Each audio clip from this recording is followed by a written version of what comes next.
This section examines valves. Petrol engines must control the flow of combustible mixture they take in and when it goes in.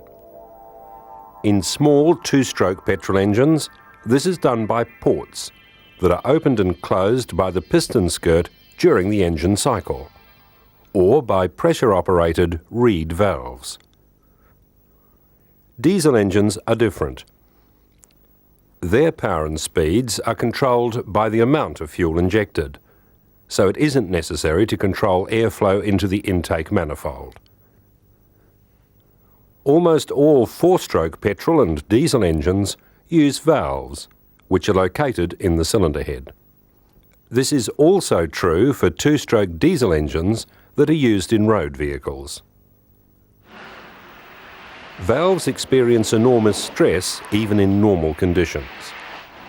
In a four-cylinder car driven at around 90 kilometres per hour, each valve opens and closes about 30 times a second.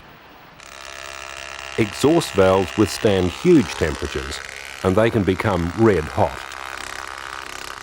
A valve must not soften at high temperatures. It needs good hot strength to stand up to being forced against the seat and to prevent tensile failure in the stem. It needs good fatigue properties to overcome cracking. Various surface treatments are used to help the valve resist wear, burning and corrosion. Inlet valves are made of steels mixed with chromium or silicon to make them more resistant to corrosion, and manganese and nickel to improve their strength. Exhaust valves are made of nickel-based alloys.